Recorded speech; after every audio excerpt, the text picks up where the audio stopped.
est théologien et philosophe belgo-sénégalais. Il a enseigné à la faculté des sciences islamiques de Bruxelles et il est actuellement professeur à l'Institut de l'excellence à Bruxelles. Vous avez aussi été imam principal de la Grande Mosquée de Bruxelles, directeur de l'Institut islamique européen francophone de Bruxelles. Il est aussi, les casquettes sont nombreuses, il est aussi actuellement directeur de l'Institut Al-Mihrab à Bruxelles. Professeur, vous êtes également président de la Fédération des associations musulmanes africaines de Bruxelles et j'en passe.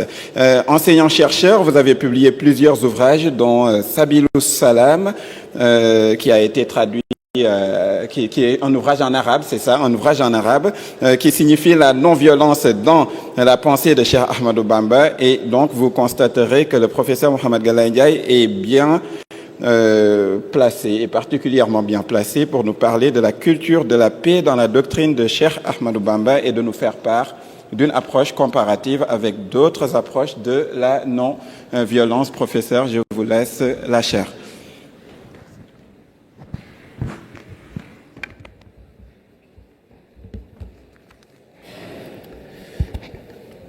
بسم الإله الذي القرآن قد نزل منه ابتدائي وأرجو عنده النزلا سبحان رب كريم جاد لي كرما بأن ألازم قرآنا هداه جلا من كان لله كان الله جل له ومن توسل بالماحي له قبلا الله صل بتسليم بلا عدد عليه بالآل والأصحاب والفضلاء.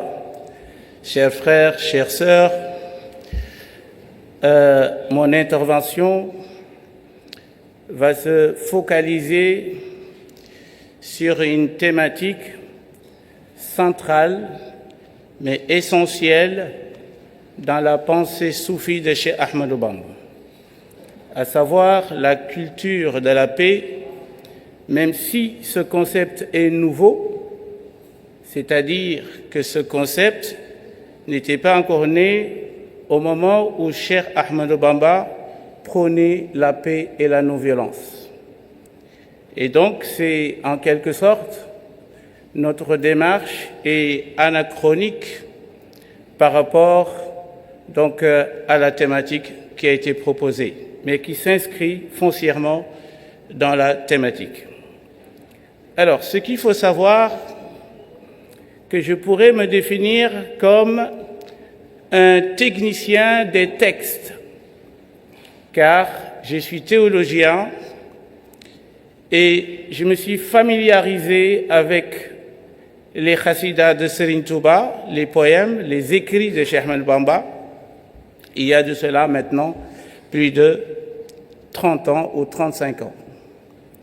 Et donc, mes études et mes réflexions se focalisent sur les écrits du Cheikh, car on ne peut pas étudier Cheikh Ahmadou Bamba en le calquant sur d'autres pensées soufis, même si cette pensée adhère à la pensée soufie de manière générale. Il faut étudier le Cheikh selon ce que le Cheikh dit lui-même et l'inscrire dans son contexte.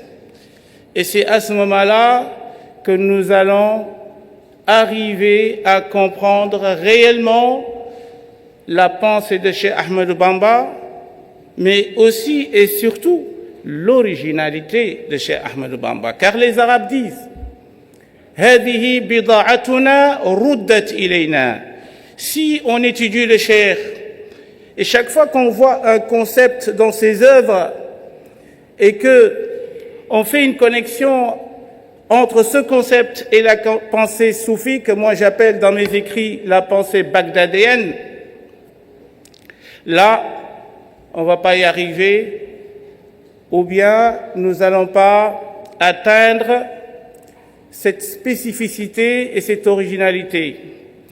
Et tout le monde sait que Cheikh Ahmadou Bamba est original dans sa pensée, car sa pensée s'inscrit dans son contexte spatio-temporel. Alors, vers 1883, au moment où le mouridisme est né, Cheikh Ahmadou Bamba annonce un vers extrêmement important. Ce vers illustre le contexte et éclaire les esprits sur la démarche du Cheikh lui-même. Il nous dit « Wa biya jaddidi sabil bila idan aw alami » Je me proclame ou autoproclamé comme le réformateur du siècle. Le réformateur du siècle. As-sabil ici signifie le siècle. En faisant quoi? Bila idan aw alami. La société était en conflit, même au sein des voies soufis. Il y a des moments où même se reconvertir ou bien adhérer à une autre confrérie, cela posait problème et qu'on critiquait même la personne. Et donc c'est important de camper le sujet. Et c'est pour cela que le Cheikh dit « Wa biya jaddidi sabil » fais de moi le réformateur du siècle, mais sans animosité et sans effusion de sang. C'est-à-dire que la réforme du Cheikh est une réforme spirituelle. C'est cela la question. Il veut réformer, mais dans la tranquillité, dans la quiétude.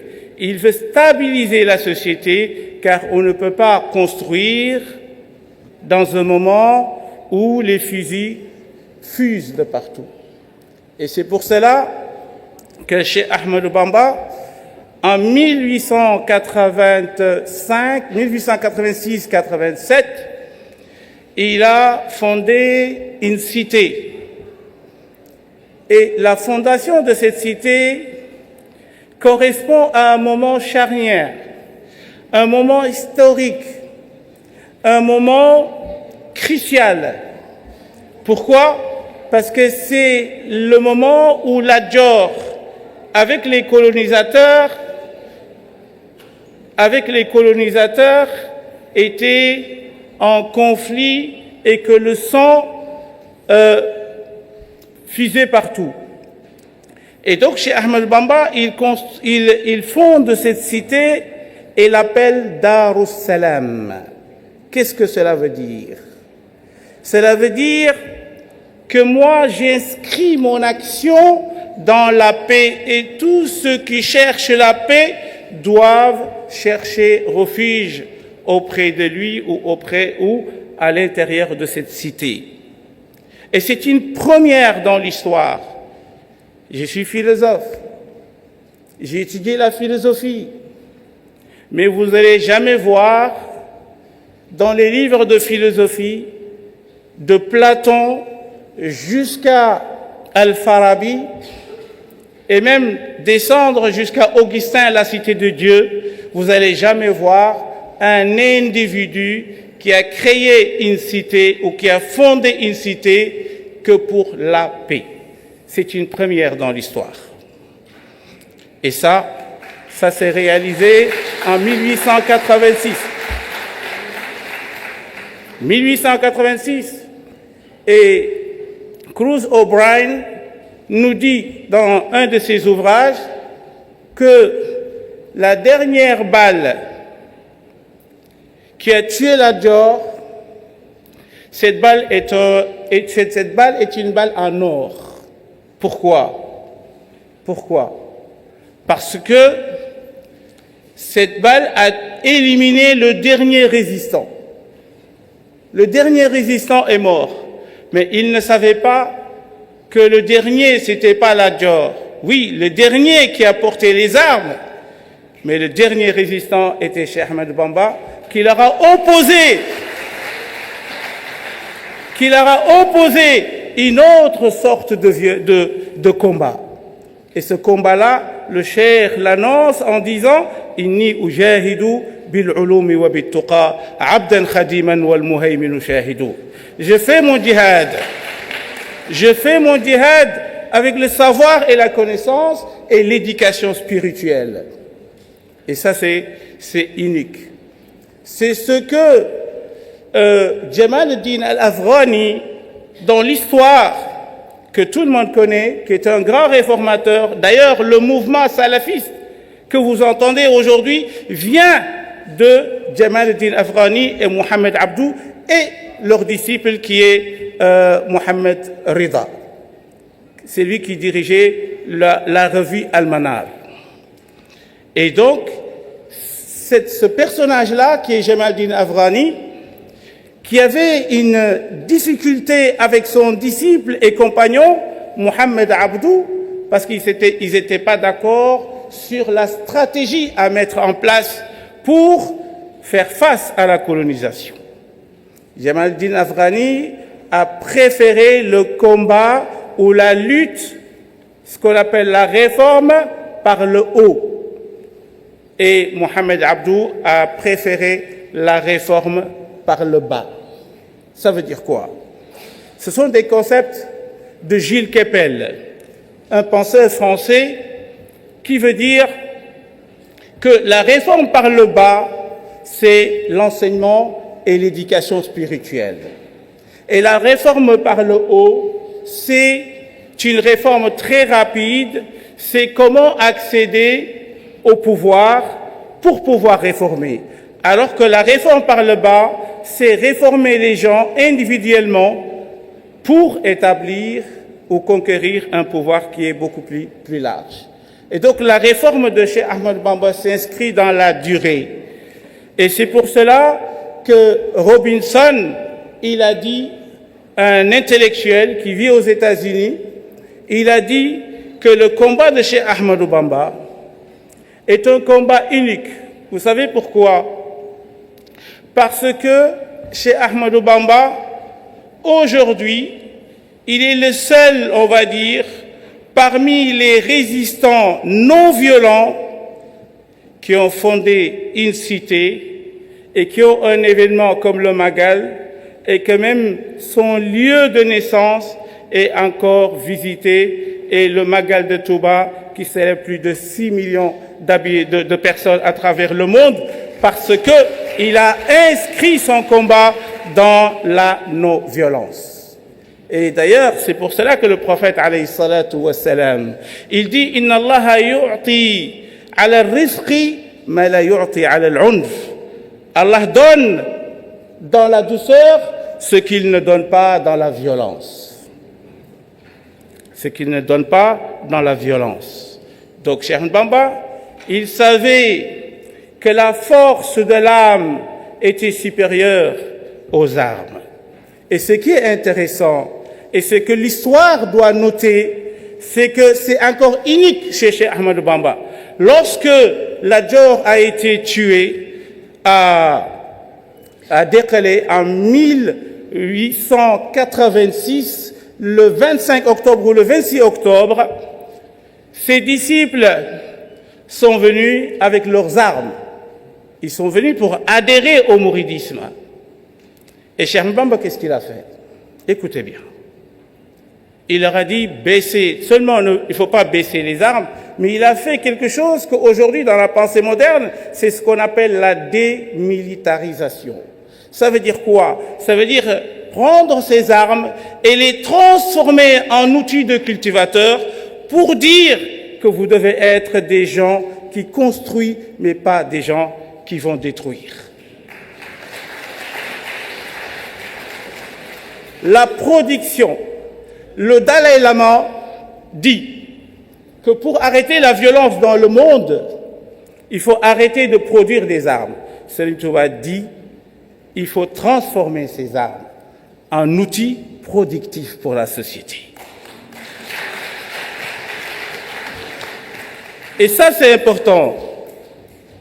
Et c'est pour cela que pour comprendre maintenant le fondement, le soubassement épistémologique et spirituel de la non-violence de Cheikh Ahmadou Bamba s'inscrit dans Massalikul Jinan dans quelques vers que vous connaissez tous. Lorsque Cheikh Ahmadou Bamba définit le soufisme, qu'est-ce qu'il a dit?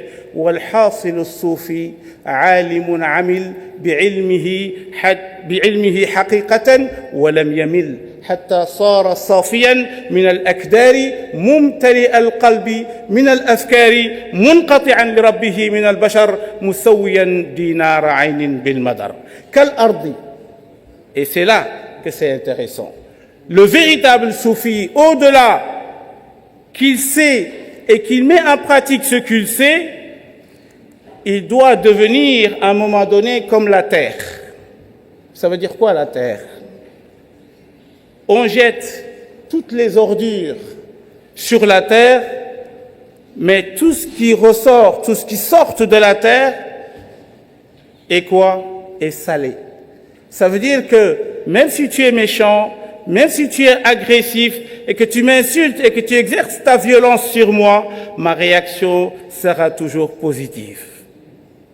Jamais ta violence va m'inspirer une violence. Parce que ma nature, après cette transformation spirituelle, c'est de rendre que ce qui est positif.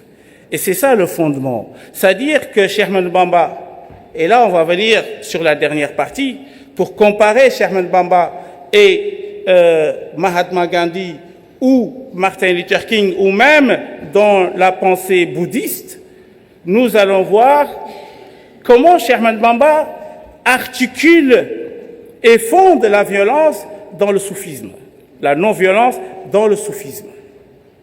Pour être un homme violent, il ne suffit pas de lire un livre. Il ne suffit pas de mémoriser ce qui se trouve dans les bibliothèques. Cheikh Ahmadou Bamba nous lui dit non. C'est une transformation intérieure. Il faut être transformé intérieurement. Ça veut dire quoi? Ça veut dire qu'il faut passer par l'éducation spirituelle. Et c'est ce que Serigne Touba a fait appel à Mbacké Bari.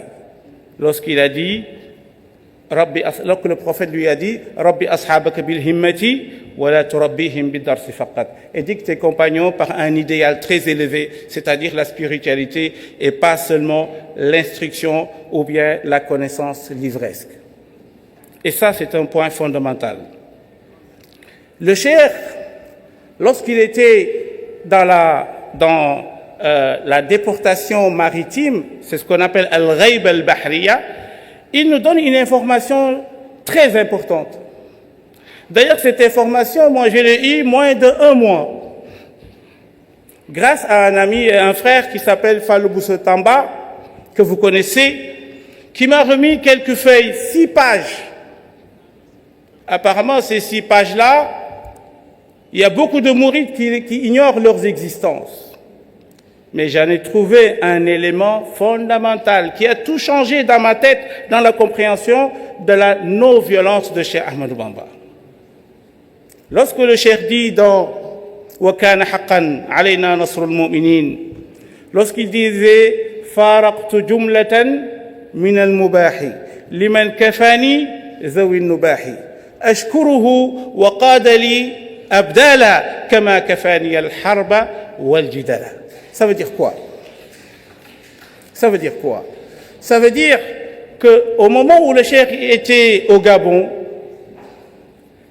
il subissait les brimades, les supplices, il était persécuté. Mais au-delà de la persécution, il a choisi lui-même de mener un combat à l'intérieur d'un combat. Ça veut dire quoi? Ça veut dire que le cheikh s'est interdit des choses licites. Il a dit ces choses-là, moi je vais les abandonner, je vais renoncer à ces choses-là qui sont licites, comme le café, le Nescafé, le café des Toubab, c'est comme ça qu'il l'appelle. Qahwatun Nasara. Et donc, tant de choses, et c'est ce que le cheikh appelle kah et laj dans ses ouvrages. C'est-à-dire, laj, c'est 33 éléments, 33 choses licites que le cheikh abandonne. Et kah, parce que les 33 vont devenir après 28. Et le cheikh nous dit, pendant ce moment de djihad, pendant ce moment de ghurba, comme il l'appelle, et que Serigne Mohamed Lamine Diop Dagana le dit dans Irwa Nedim, la période de Ghurba, c'est 10 ans. De Jayseshin à Bekseshi. C'est-à-dire 1313 jusqu'à 1322. C'est-à-dire, en français, 1895 jusqu'à 1904. Ces 10 ans-là, le cheikh a récolté les fruits de ses renoncements. Parce que ces renoncements, c'était pour faire un djihad contre son nefs. C'était pour faire un djihad contre le Satan. C'était un djihad contre nos penchants. Al-Hawa. C'était un djihad contre Ad-Dunya. Et donc le cheikh a bravé ces 4 ennemis. Et c'est ce que Imam Shafi'i disait, Inni bulitu bi arba'in ma sullitu illa li shiddati shiqwati wa ana'i iblisu wa dunya wa nafsi wal hawa kayfa al khalas wa kulluhum a'da'i.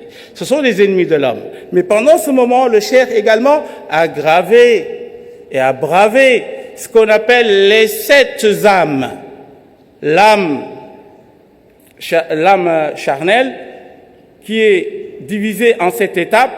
النفس الأمارة بالسوء, l'âme incitatrice au mal, l'âme blâmable, النفس اللوامة, النفس الملهمة, c'est-à-dire l'âme inspirée, plus l'âme quiétude qui est النفس المطمئنة, et puis النفس الراضية, l'âme satisfaite, النفس المرضية qui est satisfaite par Allah, et puis النفس الكاملة, c'est-à-dire l'âme parfaite. Irji'i ila rabbiki radiyatan mardiya. Pendant cette période-là, le cheikh a fait ce grand djihad. Et donc, les fruits vont arriver en l'an Jamsashi. Et c'est quoi le fruit? Et c'est ça qui est intéressant. Jamsashi, ça veut dire 1343, correspond à 1924. C'est-à-dire 3 ans avant de quitter ce bas monde, tous les fruits de son djihad spirituel, il les a reçus en l'an Jamsashi, c'est-à-dire il a acquis ce qu'on appelle un grade qui n'est jamais cité dans l'histoire, ni dans le soufisme, ce que lui il appelle al-jiwar. Jawarani al-jamilu ama Jamsashi nafiyan ma qasaytuhu min Jayshashi. Ça veut dire quoi? Ça veut dire que Dieu m'a accordé un grade. Et c'est quoi ce grade? C'est d'être le voisin de Dieu sur terre. Et ce voisinage va durer même après sa mort, le cheikh le dit. Et ce voisinage va permettre au cheikh d'être quelqu'un qui va vivre avec les gens, mais en même temps, ce que le soufisme appelle al-ka'inul ba'in. C'est-à-dire, il est avec nous, mais il est connecté avec Dieu. Physiquement, il est avec nous, mais spirituellement, il n'est pas avec nous. Et ce martabatul jiwar, c'est la consécration de son djihad pendant ces 10 ans de Gabon jusqu'à la Mauritanie. Et le cheikh lui-même dit, pour ce pacte qu'il a commencé en 1300, on va dire 11, أبايع اليوم رسول المصطفى بخدمة وأسأل الله الوفاء. Donc le fondement épistémologique du djihad du cheikh est fondé sur la khidma. Et la khidma, c'est pour ça que le cheikh dit وأسأل الله الوفاء, je demande à Allah de respecter les clauses al-wafa bishurut al-khidma, c'est-à-dire les clauses de ce contrat. Et bien sûr, le cheikh a assuré, le cheikh a mené cette mission à bout. Et donc, il a réussi la khidma, c'est-à-dire de rendre service au prophète, alayhi salatu wassalam, de rendre service à l'humanité sans effusion de sang. C'était ça, la condition pour atteindre ce grade de Khadim Rasoul. Et donc, c'est important de comprendre que la non-violence de Cheikh Ahmed Bamba s'inscrit dans cette dualité ou cette izdiwajia entre Abdullahi wa Khadimu Rasulihi. Alors, pour terminer, je vais seulement j'ai parlé du pardon du cheikh, parce que cette non-violence, qui est née à partir d'une expérience intérieure, une expérience soufie, a fait que le cheikh a pardonné à ses ennemis. عفوت عن الأعداء ترا لوجه من نفاهم لغيري سرمدا لست أدفع. Je ne suis pas quelqu'un qui riposte avec la violence. Pourquoi? Parce qu'il a une immunité interne. C'est ce qui veut dire que le cheikh, il s'est transformé spirituellement au moment où il était au Gabon. C'est là où il a fait le travail nécessaire, le travail spirituel. Et c'est pour cela que ce pacte-là a été même souligné dans les archives nationales.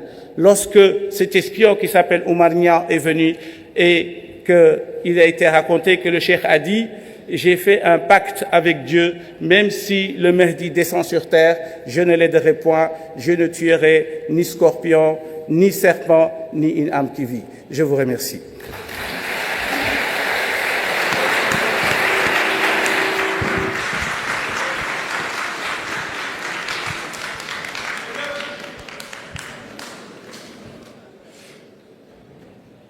Un immense merci au professeur Mohamed Galaye Ndiaye pour cet exposé, pour ce brillant exposé qui nous permet d'apprendre beaucoup. D'apprendre d'abord sur un mot qui, en réalité, lorsqu'il est prononcé dans notre contexte, le plus souvent fait peur, puisque quand on parle de djihad en France et au sein de l'UNESCO, je pense que c'est un mot qui n'est pas très familier en ces locaux. Mais de cette conférence du professeur Galaye Ndiaye, on apprend qu'il y a d'autres formes de djihad, djihad qui étymologiquement veut dire lutte, de ce que j'ai appris, de ce qu'il nous a dit. Il y a d'autres formes de lutte, une lutte non pas par les armes, mais une lutte par la science, une lutte par l'éducation, une lutte par la culture de la paix. Une lutte, un djihad, non pas contre les hommes, mais un djihad plutôt contre